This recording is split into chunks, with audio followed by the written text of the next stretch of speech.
If you're like most people and you're trying to get a house, but you have credit issues that's holding you back, then you may be wondering what you need to do. Are there steps that you can take right now to start getting your credit so that you can actually go and get a mortgage? You can get pre-approved and not have to worry about your credit and your past mistakes holding you back. So we're going to go over 3 things that you need to do to get negative information or derogatory information removed or updated from your credit report so that your credit score goes up and it makes it a lot easier to get pre-approved for a mortgage. So the first step is really just getting a copy of your credit report so that you know what's on there. A lot of people have mistakes, not just collection accounts or derogatory information, but a lot of people have information that's incorrect with their name or with their address. So the first step is getting a copy of that credit report. You can go to a place like annualcreditreport.com and get a copy so that you can actually see what's on there, go through and see what addresses are on there, see how your name is spelled. A lot of people will have maybe initials pulled wrong. Anytime someone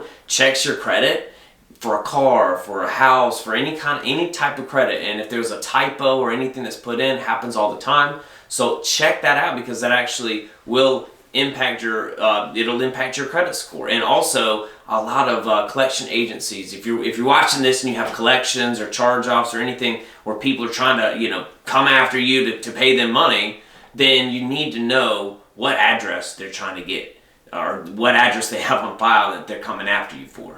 All right, number 2 is going to be looking up all of the creditors or collection agencies information, their contact information, their addresses. That actually should be at the bottom of your credit report. Anybody who's reporting information about you, if they have a collection account, they charge your information off, anybody that has anything on your credit has to put their address and contact information on there. So now you have your credit report, you verified your information, you've found and you've seen what's correct and what's not. Now it's time to actually find the contact information for any actual collection account or derogatory line item that you want to dispute for basically to go and tell the credit bureaus or the collection agencies to verify that this information is accurate. We got to know who they are and how to get a hold of them to actually get them to take action. So that's going to actually be step number 3.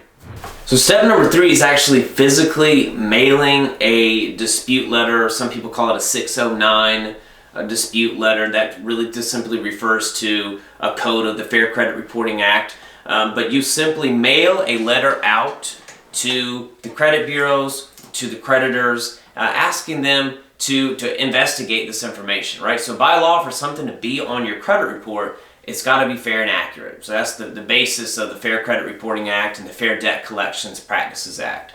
So if something is on there, you have the right as a consumer to request that information, to request documentation, to request that, well, this actually belongs to you, that your name is correct, that they have all the correct information that they're reporting to the credit bureaus. You can go online and do this, and sometimes you can have success directly through the credit bureaus, but a lot of times you're not going to have nearly as much success as if you physically mail a letter, because now you have something physical you've sent to them, and by law they now have to investigate that. So you're actually going to send something specific to the credit bureaus, and we're going to show you in another video how to actually do that, right? And so the point is to be able to make them go and investigate any kind of negative information that's on your report. And if they receive that, they now have to take steps and they have to follow the law and follow certain protocols. So we're going to show you actually what to put on that letter. So now you have your credit report, you verified the information for accuracy, you're simply going to put it onto a letter. Now what the letter says is not as important as just sending it out. It is important for sure, but the credit bureaus, as long as you keep a generic idea of what it is you're trying to accomplish and you understand how the law works, then you can get them to and start investigating information on your report. That's really all we're trying to do. Credit repair works by getting the credit bureaus to verify information. If they can't verify it about you in a nutshell, we got to get it updated or we got to get it deleted.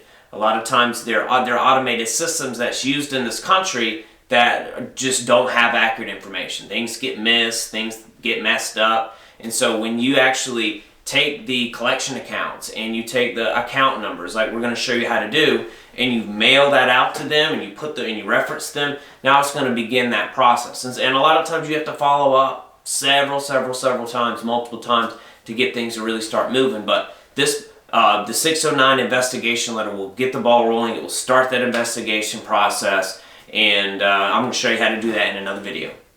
Alright, so if you want actually a free template of a investigation letter that we use with paying clients, then click the link somewhere around this video and you'll be taken to a page. You just put in your name, your email, and we'll send it directly over to your email address. And you'll also have a video, and we'll show you in that video how to use that letter, what to do, how to take the information from your credit report and put it onto that letter. So click the link again around this video, and we'll see you on the other side.